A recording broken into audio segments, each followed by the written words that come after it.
And on Saturday, there will be 3 Group 1 races at Kenilworth. So let's talk about the 1,000 meters Cape Flying Championship first. Nico, who do you like here? Well, people are billing it as a 2-horse affair between the up-and-coming younger horse, Real Gone Kid, who is ridden by Anton Marcus, and the reigning champion sprinter in South Africa, Rio Carrari. They have 2 completely different racing styles. Real Gone Kid loves showing good early toe, going off to the front, maintaining a good solid pace up front. Rio Carrari likes to be tucked away, but has got a storming finish and comes through late in the day and always seems to be running on at the finish, whether it be 1,000 or 1,200 meters. So on class alone, it really would rest with those 2. The field may consist of 14 runners, but the winner should come from either Rio Carrari or Real Gone Kid. Just quickly, an update about jockey Anton Marcus, because he rides Real Gone Kid, and he's got a number of plum rides. He rides Double Superlative, the 3-year-old Guineas winner in the upcoming Met later on. He firstly has to shed weight to get down to a riding weight of 54 kilos. He normally walks around 56, 57 in that region. So that's not his only problem, because on last Sunday, he was riding work down in Cape Town, and he had a work riding accident. He injured his chin, and there was a big gash there. He had to have that stitched up. And that is a worry, that whether that's going to have healed adequately, because it's exactly where he put his strap on for his helmet, and whether or not that can be shown, whether he's in any discomfort. So at the moment he's riding, we haven't heard anything untoward or regardless of that. But what I'm saying is that people should still look and see whether he does ride on the day. And I think that will filter through probably sometime on Friday. Okay, thank you for your information, Nico. So we should keep our eyes on the social media platform to know the latest news about the jockeys in South Africa. And Sara, who do you like in the Cape Flying Championship? I'm taking Rio Carrari. I agree this could be just a 2-horse race between the 2. They're familiar company. That last time out, like Nico has said, Rio Carrari just has that deep closing move, and he always just pulls through in the stretch and has quite the gear he really clicks into. And I do think he's going to be a good challenge to really take on, now that they're dropping back to that 1,000 meter.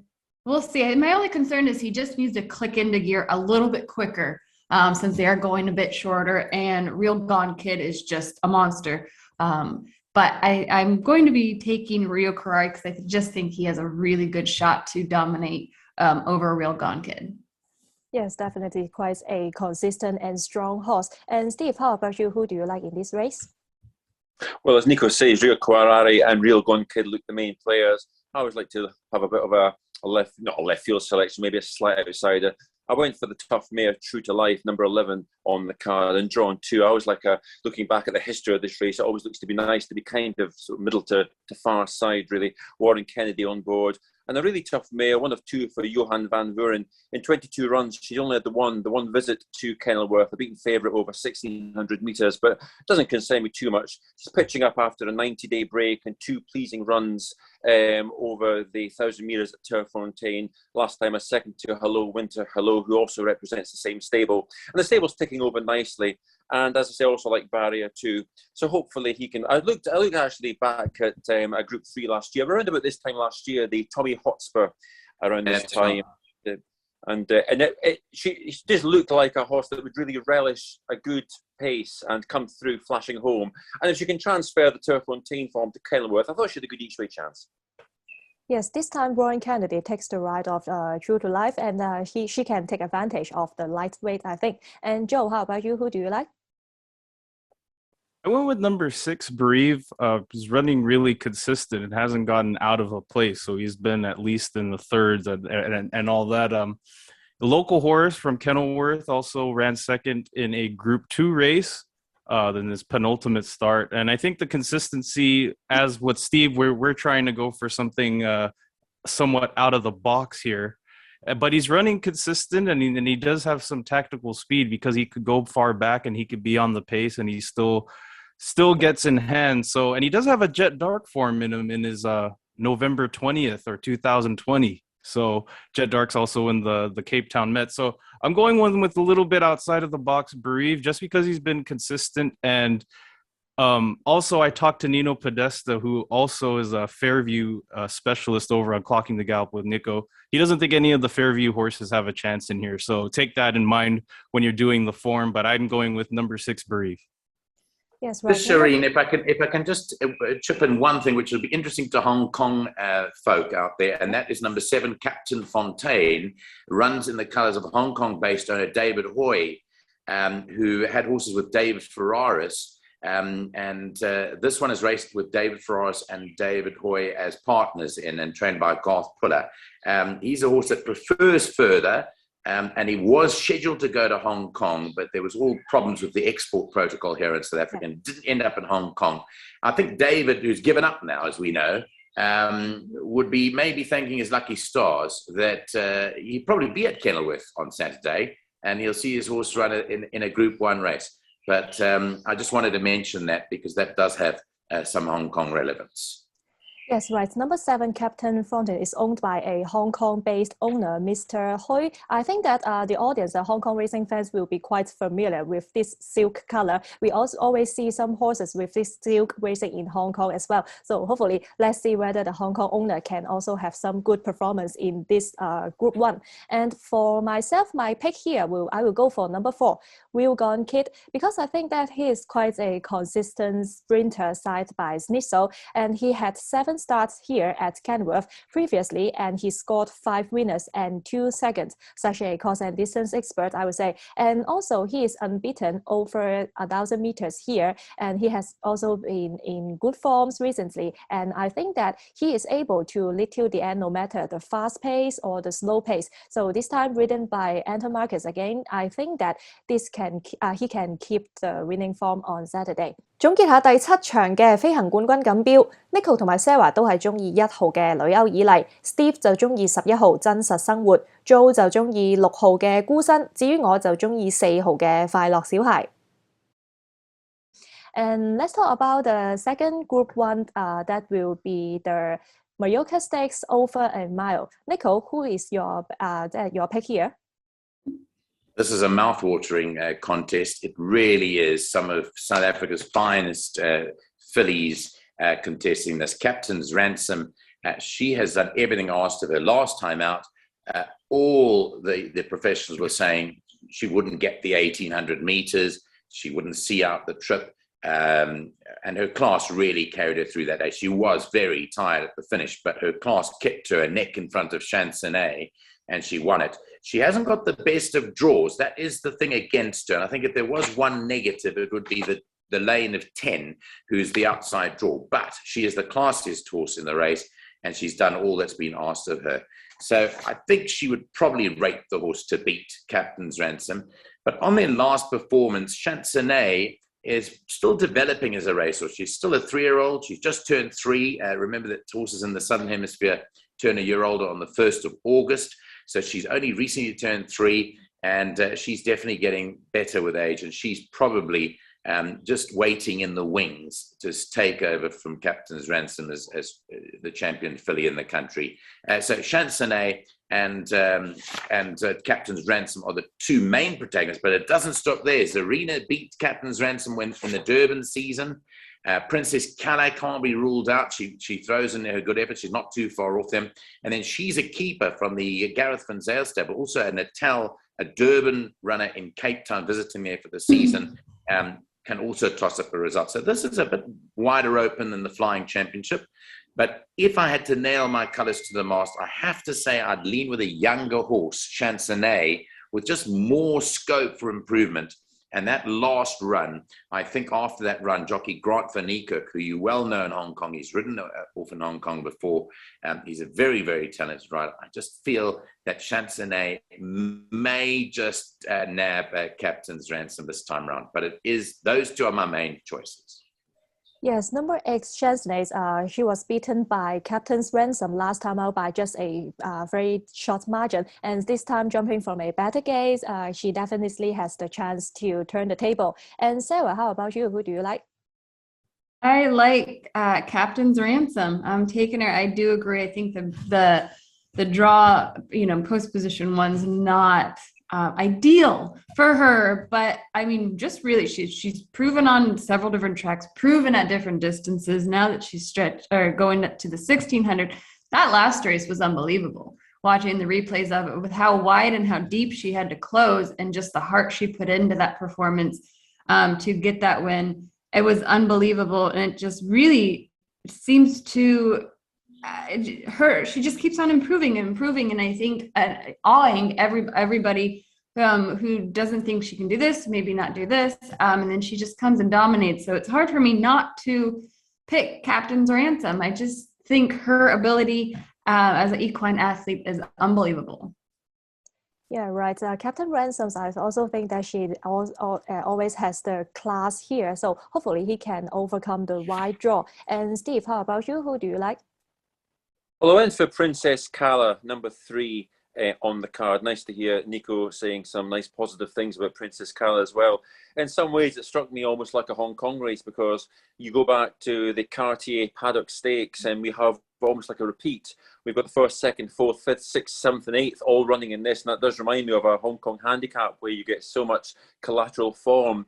I just think I took solace in the fact that Princess Kala has seen the rear end of Captain Ransom far too many times, but I took solace looking at last year. In Ireland, for instance, you had the likes of Broome, an Aidan O'Brien horse where Helvic Dream for Noel Mead was 2 or 3 times behind him, and finally seemed to get closer with each run. And then when it came to the Tattersalls Gold Cup at the Curragh, Helvic Dream got her revenge. I'm just kind of hoping that possibly Princess Kala can just keep improving and improving. Slightly better drawn in gate number 7 as well. So hoping, yes, Princess Kala, a very consistent sort, and I certainly think it'd be hard to keep her out of the frame. Yes, I agree that number 3, Princess Kala, is quite a consistent source, and then she also have some good performance over this course and distance 2 years before in the Cape Phillies Guinness, and I also think that she will perform quite well on Saturday. And Joe, who do you like? Yeah, I'm with Nico. I went with number 8, Chancenelle. I backed Captain's Ransom as a banker in the pick 6 at that race in Grayville. That didn't turn out. And then I was believing that Princess Kala was going to be something, and that didn't turn out. So I'm going to take the lower weight. She is a 3-year-old filly, as what Nico said. And that's what I learned about weights was from clocking the gallop. So I'm going to take a chance with the 3-year-old Chancenelle, number 8. Yes, right. Chancenelle is such a up-and-coming filly, who is very talented. And for me, I will still go for number 1, Captain's Ransom, because she is quite an honest filly, having 9 victories among her 11 starts. Last time out was quite impressive, over 1,800 meters, and then this time dropping back to a mile would be more suitable for her. So Richard Forey is having quite a good season recently in South Africa. I'm happy to have him to be on board Captain's Ransom again, and hope to see her to win her 4th victory, Group 1 victory on Saturday. 第8場馬略卡錦標 ，Nico 同埋 Joe 都中意8號嘅強索納特 ，Steve 就中意3號嘅卡拉公主。至於 Sara 同我都係中意1號嘅蘭心隊長。So let us jump to the feature race for the day. That will be the Met over 2,000 meters. Nico, who is your pick in the Met? Wow, and as the day approaches, I could tell you that the money seems to come for a different horse every day. People wake up and are suddenly on a different horse. So there are 4 or 5 horses that have been backed strongly to win this race. So bookmakers in general here are holding a lot of money and feel it a great book on this race, because normally people are only after 1 or 2 horses. But here, all of Jet Doc, Comedy Ding, Linebacker, Marina, and Double Superlative, that's 5 of them, have sometime or other been the subject of a major plunge in the market. So here, those are the 5. The winner has to come from 5. People have been asked how many horses they narrow it down to. It's a subset of those 5. It may be 2, it may be 3, but it involves those 5 horses. So, Jet Doc, brilliant win of the Queen's Plate last time out. He's a brilliant miler. Negative, the 2,000 meter trip. Also, he needs a very fast pace to be absolutely effective. If he doesn't get the fast pace, which was suicidal in the Queen's Plate, the grey horse after the rain, who was way out of his league in terms of his class running in the Queen's Plate, he ran them off their feet. But I mean, he ran it in such, he faded very, very quickly in the straight. And Jet Dark had that fast pace. Not going to get the same thing here. Comedy Ding is the winner of our Vodacom Durban July.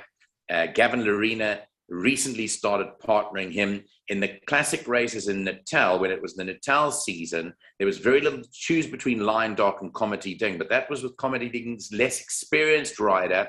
And now he's got one of our country's best in Gavin Lerena, who's had a first, a second, and a third on him. So lots going for Comedy Ding, and there's not much between Comedy Ding and Linebacker. Linebacker's optimum trip is 2,000 meters. He's got Grant for Nico back. He didn't ride him in the Queen's Plate because he had other commitments. So he's back aboard his horse Linebacker.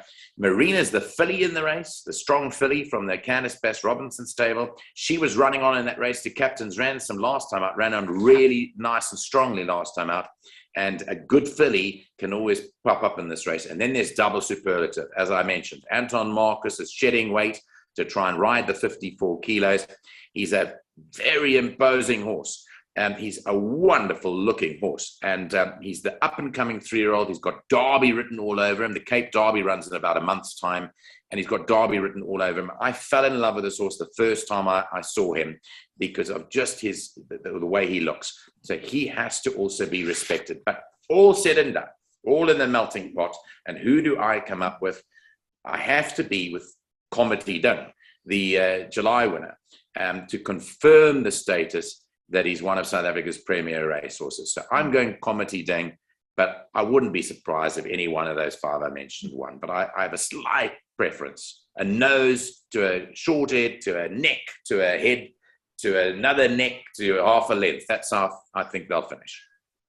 Yes, right. I also agree that this year's the Met will be quite a competitive race. So number 5, Comedy Ding, will be jumping from gate 1 under Gavin Lerena, who also have some good performance in Hong Kong before. And Sarah, how about you? Who do you like?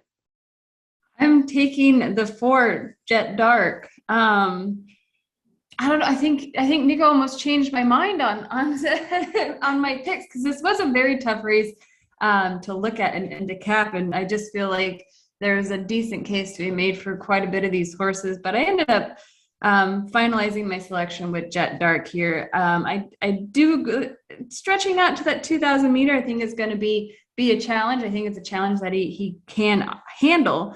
He just needs to get out of the gate quicker. He has a little bit trouble getting out of that gate with a clean break. And I do agree he needs a hot pace. So with that being said, it was just a tough race. I just think he looks good. He really seemed to be improving so much. And so to stretch him out like to this 2,000 meter, I think is going to be really intriguing to see how he runs. So that is my pick. It was a tough race.